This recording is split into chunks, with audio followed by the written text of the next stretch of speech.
Cashflow Diary Podcast, episode 551. Welcome to yet another exciting episode of the Cashflow Diary Podcast, the podcast that teaches you insider tips, tactics, and strategies for creating leverage streams of cash flow into your life. Learn from top-performing entrepreneurs, business owners, investors, and thought leaders from across the globe as they share their secrets to success. Like what you learn on this and other Cashflow Diary podcast episodes? Go to learninvestingnow.com and sign up to receive powerful tips and information that will help you succeed as an entrepreneur and investor. Now, here's your host, investor, entrepreneur, business owner, educator, speaker, author, and master facilitator of Robert Kiyosaki's cash flow game, Jay Massey. All right, ladies and gentlemen, welcome back to another episode of the Cashflow Diary Podcast. I'm your host, Jay Massey, and I'm glad that you're here today because we have someone today who, in my opinion, is someone that we all should have heard a long time ago, because you've been wanting to build your business. You've been out there. You've gone from your 5, now you're at 6, and maybe you're at 6, now you're at 7. Maybe you're on your way to 8, and you're just like, dude, I need more people. I need to figure out who can help me because it feels like I am doing all the work myself. And, well, today's guest would say you need a great, and a good number 2. And that's exactly what I get excited about, because I know there have been many times where, you're out there, you're the CEO, maybe you found your CFO, but you're missing that other piece of you, that person who can help keep driving the corporate goals and making things happen. So some of you have probably figured out by now that I am talking, of course, of none other than Cameron Herold. Now, you may know him from many different things, from any of his books, The Miracle Morning for Entrepreneurs, for example, Meetings Suck, my favorite title, Double Double, and maybe even you know him because he is a podcast host as well, the Second in Command podcast, where he interviews only COOs, which I think is unique and awesome. But today, he's going to be here to share his wisdom with you and I. So here's what we're going to do. We're going to listen. We're going to learn. Yes, we're going to love and be able to glean some information. But most importantly, I want you to be able, ready, and in the mindset to take immediate action. Because I can tell you one thing. You're going to want to implement, not just go, ooh, that was a great episode and I learned from him. So with that being said, here's what I want you to do. Make sure you have that electronic notepad. I know you might be washing, the dishes, walking the dog, doing all those things. I'm not saying don't do those things. I'm just saying get ready to bookmark lots of this conversation. So let's get ready to listen, love, and learn from Cameron Herold. Cameron, how you doing? Hey, Jay. Thanks for having me, man. Appreciate it. I am pretty excited because, you would not remember this, but you and I have shared the stage before. It was a while at capitalism.com, I believe. Ryan. With Ryan Moran. Yep. Yeah. Yep. That's where I was introduced to you, and I was like, I like everything he's got to say. I can't wait till I figure out how to get him on our show. So I'm glad that you're here. And Thank this you. being the first time, I have to ask you the same question I tend to ask everybody else the first time that they're here. You ready? Okay. Yep. All right.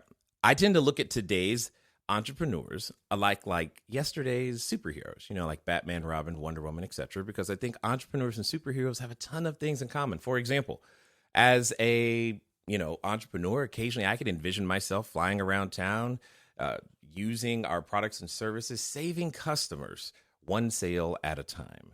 However, also like a superhero, an entrepreneur has a beginning. I mean, if you think about, say, Spider-Man, for example, there was a time where he was just a kid going to school, doing his thing and taking photos. Then one day he gets bit by a spider, discovers, hey, I have a special superhuman ability. And now he's presented with a choice to use it for good or for evil. So my question to you is as follows.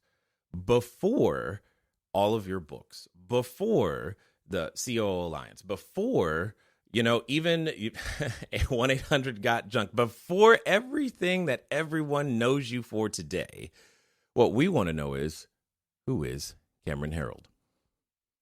Wow. So that's a great question. If I go way back, my first earliest entrepreneurial memory, I was 7 years old. So Okay. I've really always been an entrepreneur. I'll give you my 7-year-old story. My mom came into my bedroom, and it was 1972.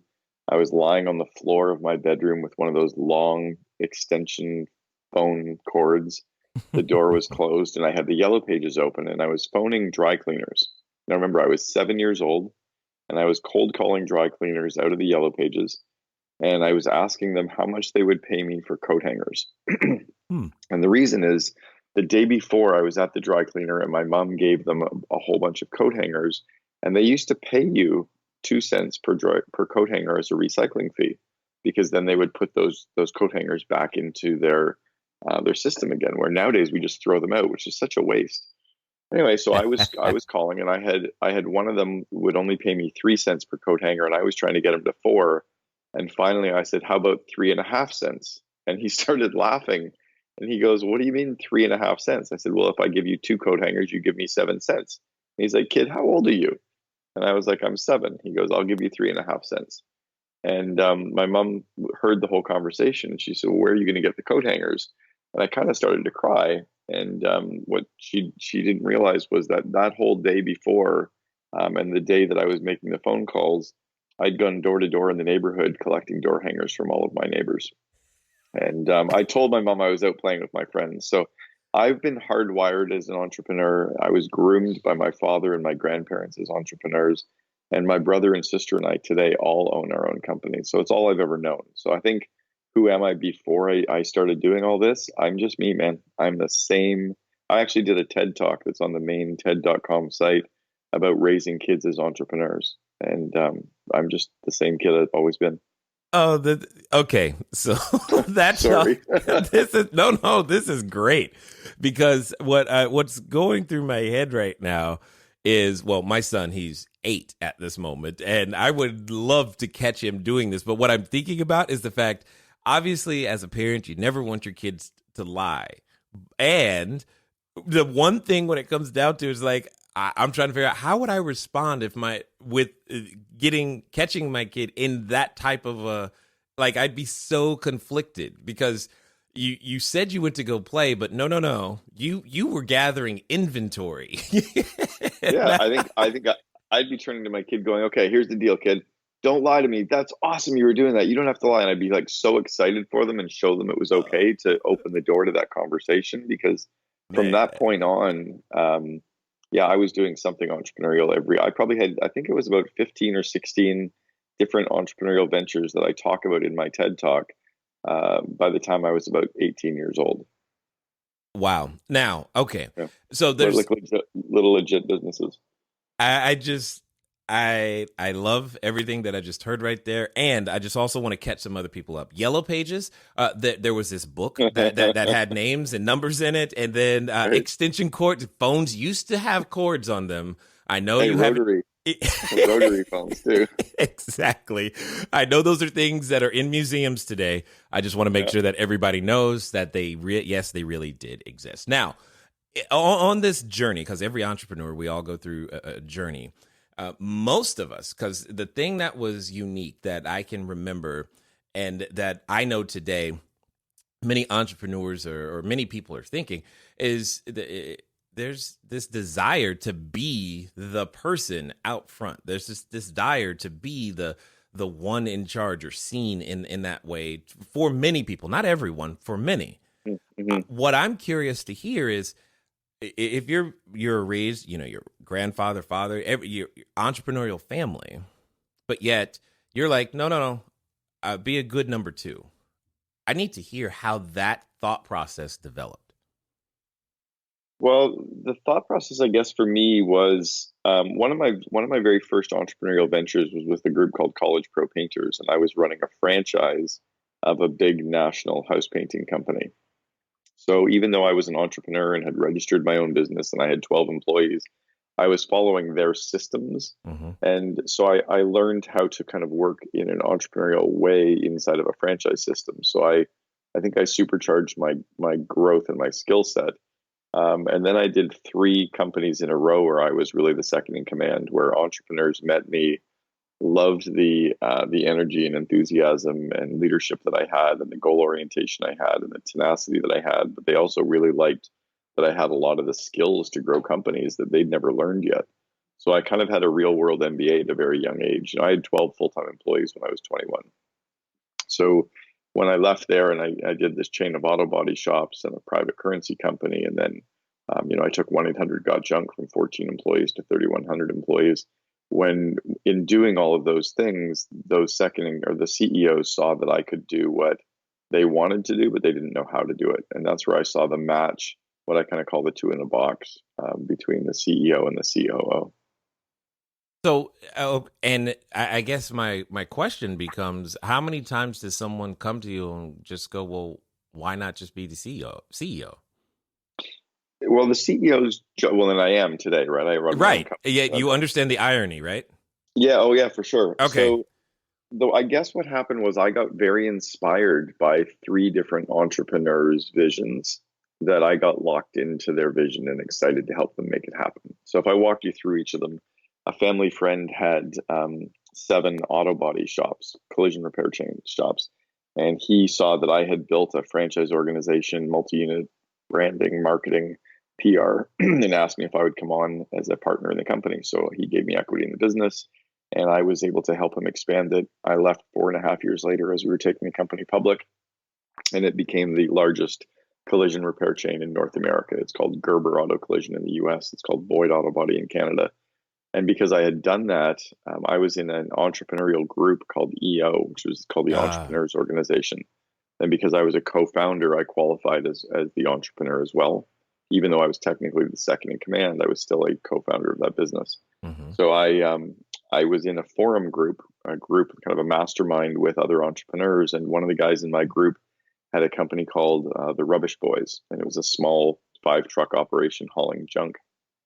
And he watched me then do a private currency company, Second, where we built up a company similar to what Bitcoin does, but we sold the company for about 60 million Canadian back in January of 2000. And Brian had watched me build a very rapid growing technology company, and he saw that as my second business, really my third. And then he asked me if I would come on and join him to build what he was changing the name over to 1-800-GOT-JUNK. And I was really inspired by his vision of what he wanted to build. And I knew that he didn't have the skills to do it. He was a very young entrepreneur, very green, had never franchised, had all the vision in the world, but didn't have the skill set to make it happen. And I didn't have the vision for anything big at that point, but I had the skills because I'd done it already a couple of times in the franchising world with College Pro and then with Boyd Auto Body. I could do what he wanted to do. So and he was my best friend. He was my best man at my wedding about 3 months before that. So I said, you know what, let's do this and I'll help you build it. And we did. And it was amazing. It was super fun. And then 6.5 years later, when we were just over 100 million, I left the company, and he then had the skills to continue to grow it. And at that point, I probably didn't have the skills to take it from the 100 million to the billion mark. Got it. Now you said something that I want to make sure that no one is left behind, because I realized you and I got locked into their vision, right? Yeah. Well, their vision. That was one of the things that I noticed. But there's another thing that I just realized. You and I, we just got, I'm excited to have this conversation. We just started jumping in, but I'm going to take a stab and say that there's someone listening who doesn't yet understand what is the distinction between CEO, which I often will call Chief Everything Officer, versus COO, especially at the beginning, because at the CEO, you feel you're just doing everything because you kind of have to. But how would you describe the difference between the two so that someone could go, oh, yeah, that's what I'm after? Well, the CEO, I think you're right. In the early days is the Chief Everything Officer, and then they transition to the Chief Energizing Officer. And when they can transition to the Chief Energizing Officer and give people the inspiration, the why, the vivid vision of where they're going, the excitement about the future, but not necessarily be the how. In fact, Simon Sinek years ago wrote a quote, even way before anybody knew Simon. He wrote a quote on my first book, Double Double, that Brian was the kind of why guy and I was the how. and that every CEO needs that how person. So that's really kind of what it is. So is there something like in a practical sense, I guess, what would you say on a day-to-day basis would, how do their calendars differ, and most importantly, at what point do you believe that CEO needs to find in that COO to begin that transition? Well, the CEO has to find someone they completely trust. So the trust has to be massively implicit on day one, or keep interviewing and keep doing the reference checks until you trust them enough that you would give them your passwords and the keys to your house and bank account day one. Right? If you don't have that trust level built up, you're not done the interview process to know if that person can truly be your 2IC. When you have that pure trust in place, make sure that they sign off on your vision. So the second in command really understands the vision that you have for your company, and that you as the CEO really understand the plan that they want to put in place to execute. So the best analogy, and I talk about this a lot on our Second in Command podcast, is if you're building a house or doing a renovation, let's say of your kitchen, the homeowner is the CEO of that project. The homeowner has the vision for what the finished home is going to look like, or the finished kitchen renovation is going to look like, but the homeowner doesn't know how to do electrical. They don't know how to do plumbing. They don't know how to hang cabinets. They don't know how to build the foundation of a house, but they can explain the vision in such a way that a contractor gets excited about the vision and says, I can do that. And they create the plan or the blueprints to make the homeowner's vision come true. The homeowner signs off on the blueprints. The blueprints really are signing off on the vision. When those are locked and loaded, you hand the plan or the blueprints to the workers, and the workers can build the house. So that's really where you trust the contractor, you trust their skills, and you can see by their plan that they know what your vision is and they can make it come true. That's the key.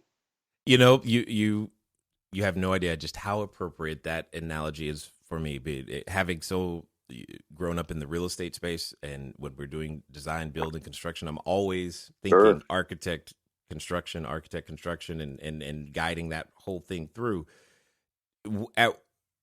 Yet the challenge I think a number of entrepreneurs would have, though, with even that description, is the fact that it's like, well, I can't afford a CEO. I don't know how to pay. When do I get them in? Because typically you want to engage someone in something like that, or at least if I'm taking down a multifamily building or repositioning the asset, that's something I'm going to do at the beginning. I mean, the blueprints are there.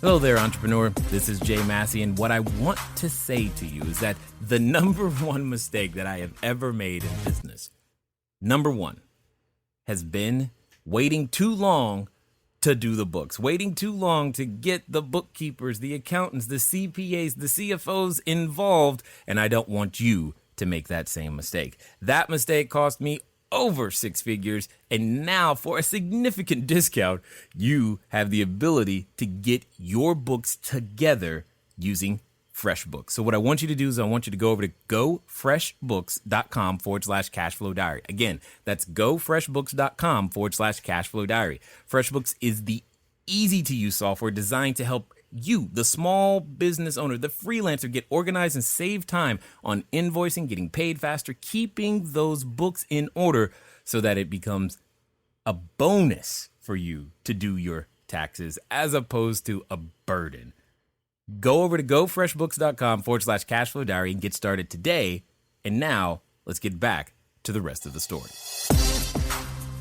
Yeah, so let's not get wrapped up in titles. And I think a lot of people tend to get wrapped up in a title saying, I can't afford a chief operating officer. Perfect. Well, it's also could be called the VP operations. Yep. Or a general manager or a director of operations, right? It's like a CFO, the chief financial officer, could also be a VP of finance or a director of finance or a controller.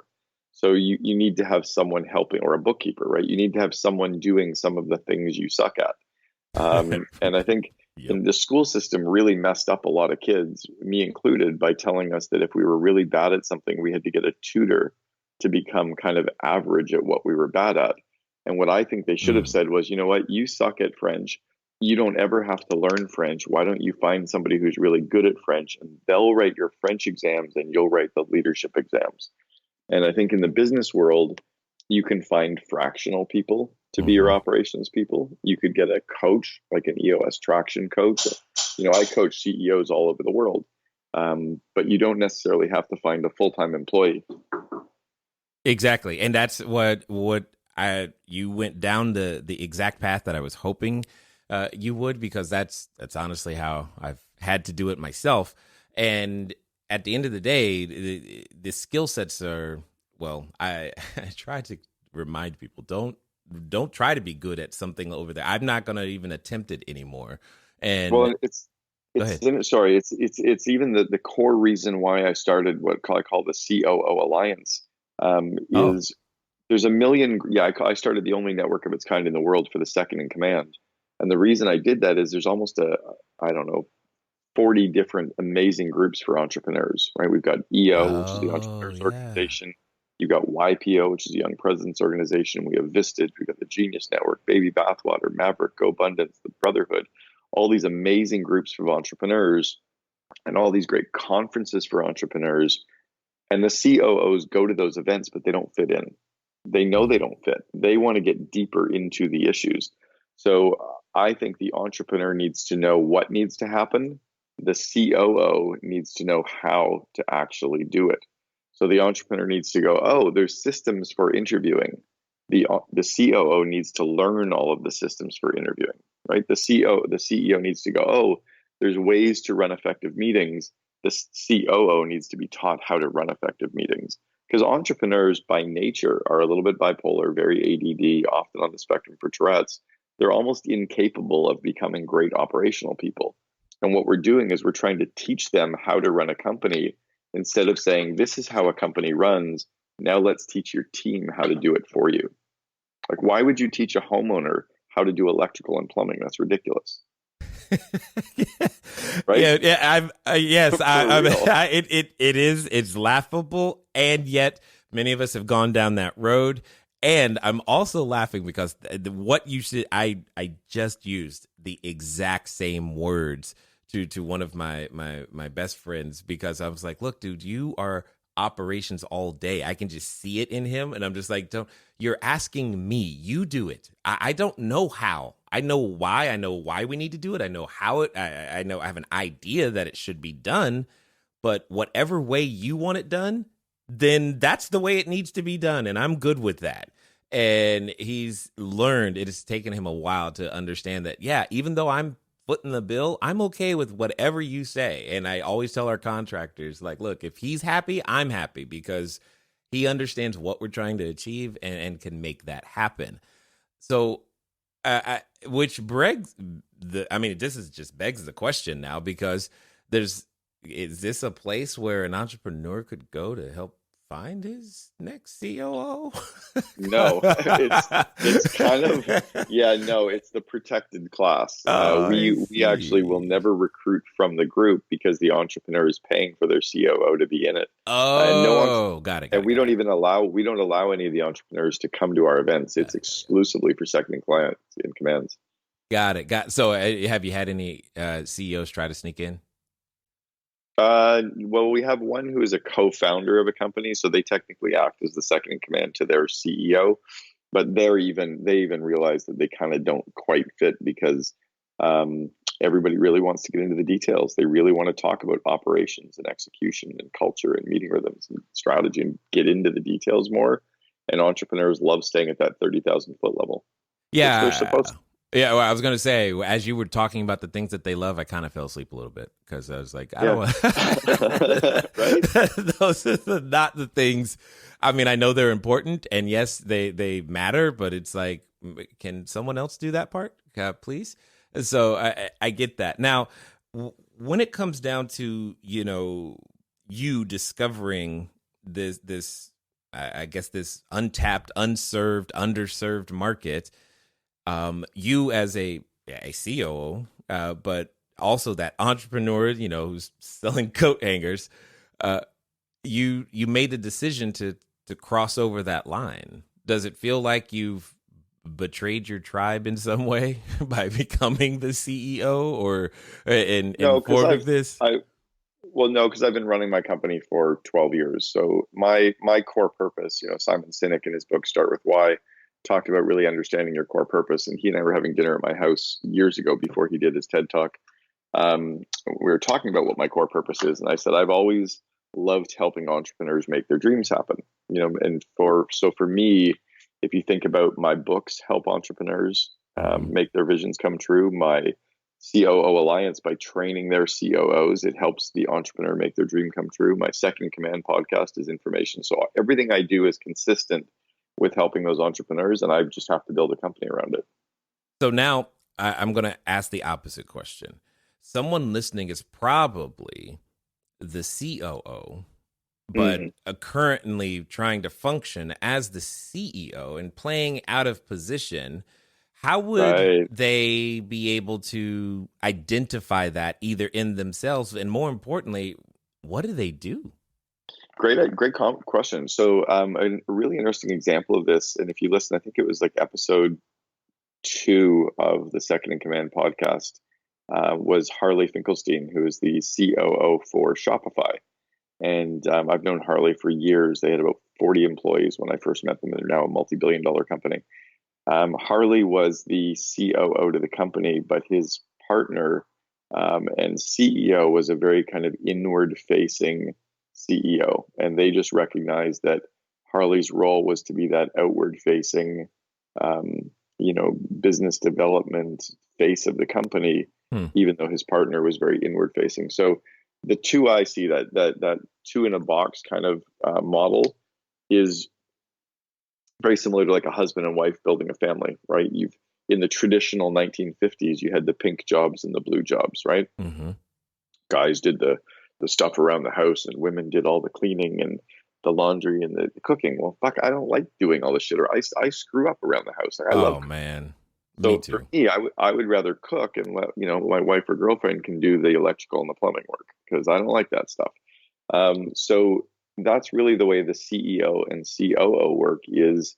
You take whatever the CEO is great at, and that becomes their role, whatever they're really good at and they love to do, and everything that they're not good at and they don't love doing, hire a COO who is amazing at that stuff. So it doesn't necessarily have to be, you could be the CEO of a company and go, I'm really bad at vision. Well, then great. You be the operator and have someone who's responsible for vision to make sure that's clear on your org chart. Inherently, that just sounds so counterintuitive to me, because I'm used, because that's what that's my wheelhouse right there. I'm like, I'm not giving that away, but I hear what you're saying.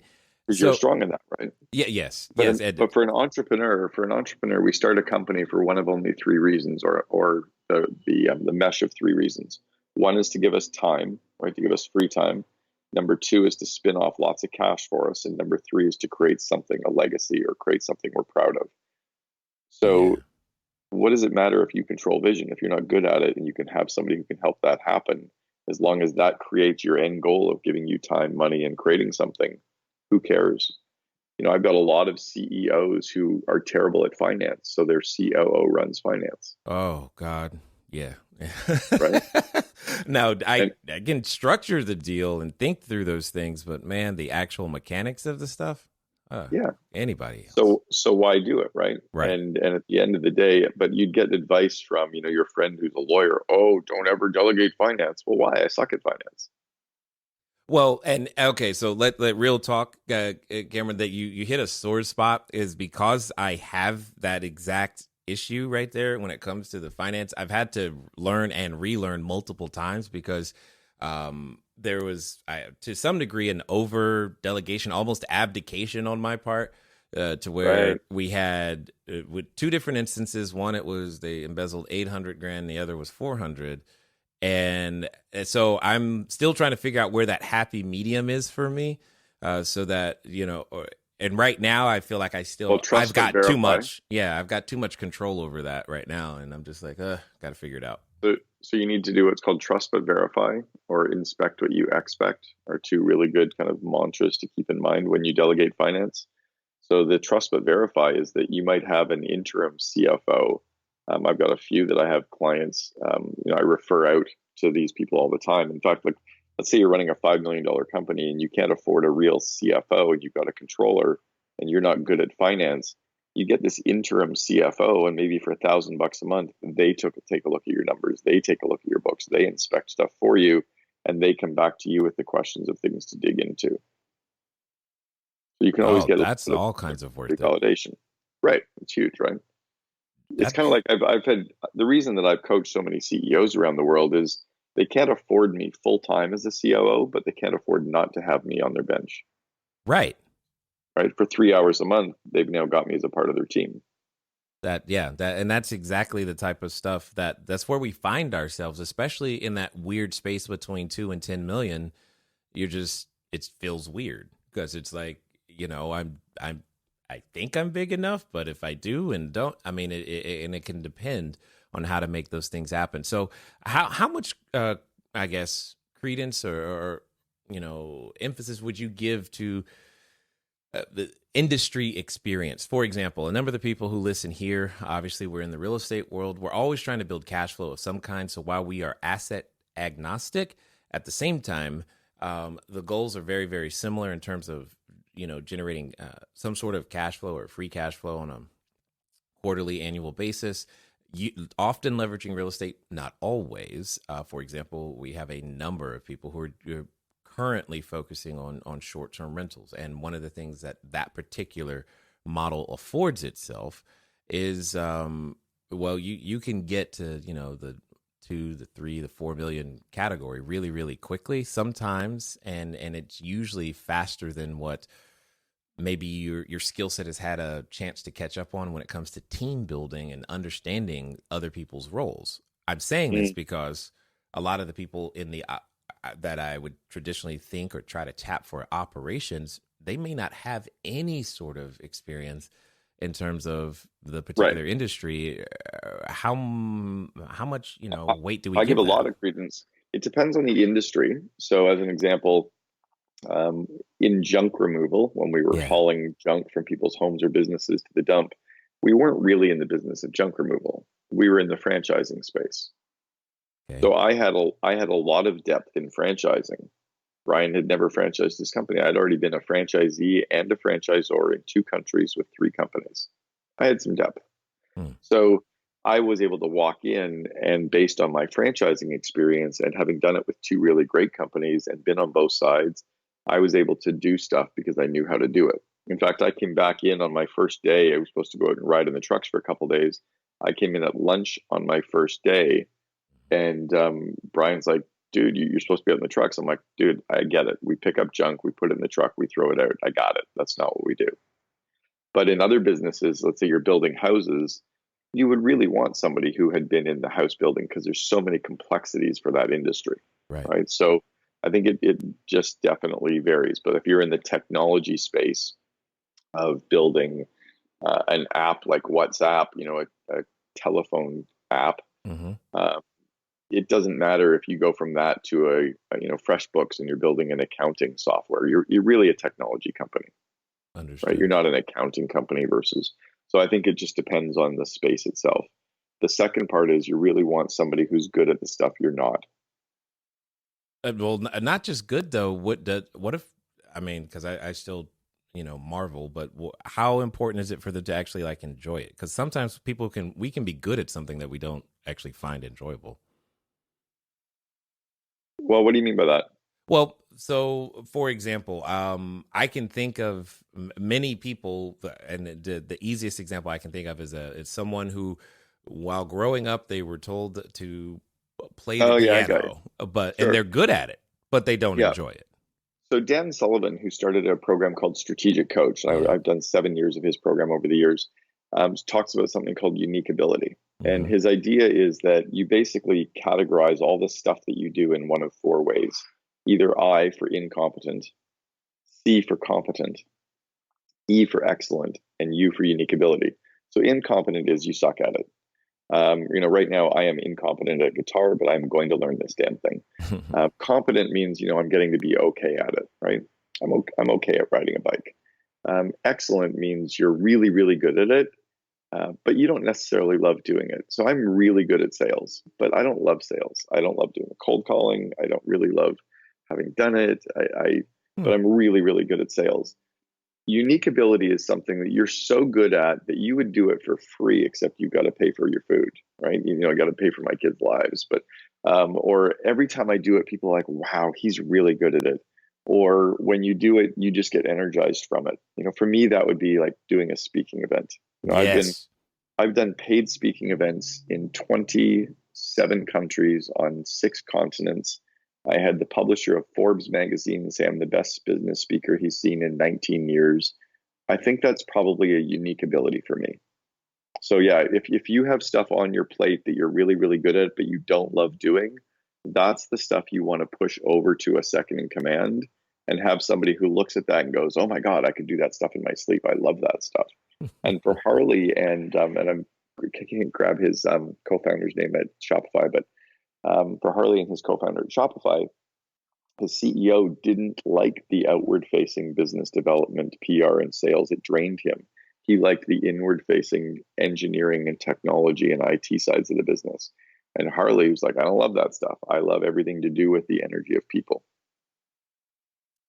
Interesting. Yeah. Okay. And that's, yes. I mean, there's just so many things that make sense, and it's often, challenged to find the individuals. I want to go back to one thing you said, because when you're mentioning finding this person who you have massive trust in, like, the only thing that comes to my head is like, how? Like, that's the word that comes. Like, how do you get that trust? How do you find how do you intentionally find someone who's likely currently a stranger that is, and they're likely working somewhere right now. Yeah, right. All of those things. I'm just like, what? Yeah. What do you? I'm like, how does that happen? Yeah, so I talk about that in a few of my books. I talk about this concept of what I call the vivid vision. Okay. And the vivid vision is you describing your company in such vivid detail, like a 3 or 4 page written document describing your company in the future, that when someone reads it, they get excited about it. They can see what you want to build, and they see themselves as being a part of that. So step 1 is crafting that vivid vision. And I talk about that in the Miracle Morning for Entrepreneurs. I talk about it in my first book, Double Double. And then I get into detail with it in a book called Vivid Vision. That's step 1, is crafting that and then pushing it out publicly. Step 2 is creating a job description and a scorecard for the role that is written in such a way that it really polarizes, that a whole bunch of people are like, no effing way would I ever want that job. And other people are like, oh my gosh, that is totally me. Like, it's really written in such a way, and get a copywriter to polish that job posting and treat it like a marketing piece. When you push those 2 things out, you'll start to attract the right person. Got it. And then you might even need an executive search firm, like, depending on the size of your company. I have got 4 different executive search firms that I refer companies to all the time, and they're some of the best in the world. One of them only does $400,000 plus roles. Like, they do the very senior, seasoned, really solid second in commands. Other ones that I have are more mid-market roles of like the $100,000 to $300,000 roles. Got it. Now, so this then brings up, like, I guess the question becomes, when it comes down to, here's what I could say that I'm pretty certain that a number of us have done.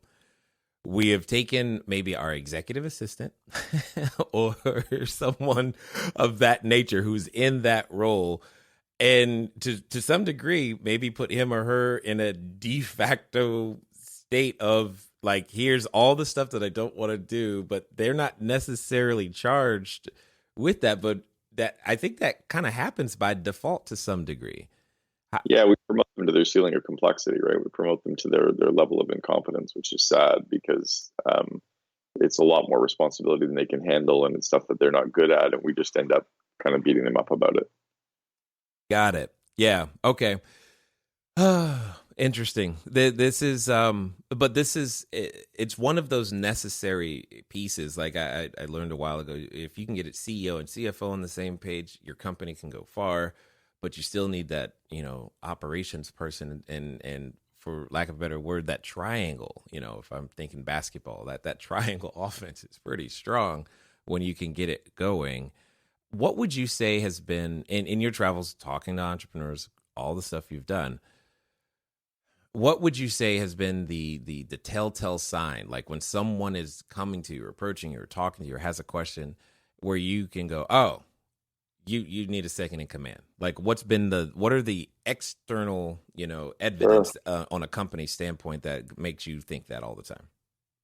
When you've seen a fly trying to get out a window of your house, and you see the fly banging their head on the window, and they're just trying harder and harder and harder, and you kind of watch, like we've all done it. Like, we're sick motherfuckers.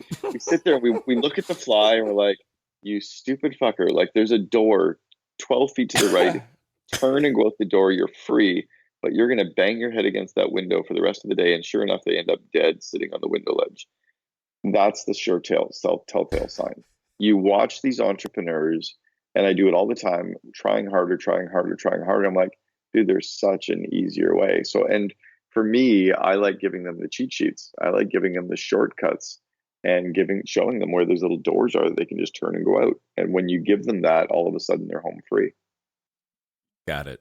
I can neither confirm and nor they're deny. So obvious to me. Well, I can neither confirm nor deny whether I've done that recently or not. So I hear exactly what you're talking about. But the solutions are always obvious to the wise sage who's always been down there. When we're in the middle of it, we don't see it. It's our baby. We're trying to make it grow. That's why you need to get yourself into a mastermind group. I participate in 4 different masterminds.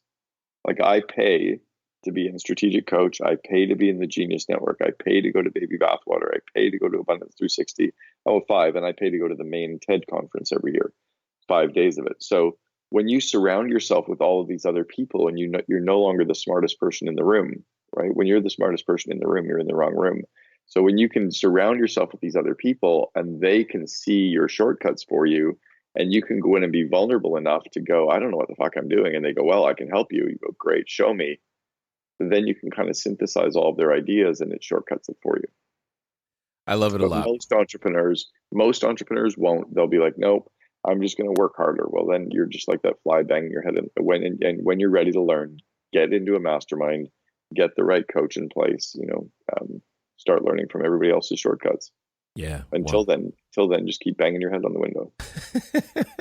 Bang away to your own beat, even. So, I know that there's a number of people who have listened this far. They're enjoying. They want this to continue forever. I know I do. However, that's obviously not possible. But they want to find out more. They want to figure out, what their next step might be. What's going to be the best way for them to catch up with you, figure out more about what you've got going on and what you're doing? I guess I'd direct them in 2 ways. One is to subscribe to the Second in Command podcast, and it's available everywhere you listen to a podcast today. And again, we interview the COO of all these amazing companies to learn how they're doing it. So that's one great area they'll pull some great tips from. The second is I've written 5 books, but I would start with one of my core books I think is the best for this audience. I would start with The Miracle Morning for Entrepreneurs first. And then I would probably go to Double Double second. And then if you want to get a book for every one of your employees, most business books are written so that, the leader might read it. I wrote a book called Meetings Suck, because everyone's complaining about meetings, but they don't know how to run them, nor do they know how to attend them and participate in them. Meetings Suck is a book that every employee at every company needs to read. And if you're not willing to invest $15 in your employee, you probably shouldn't have them as an employee in the first place, because they spend 1 hour a day in meetings. So that's what I would have every employee read. And all of my books are available on Amazon and Audible and iTunes, etc. Got it. Totally understood.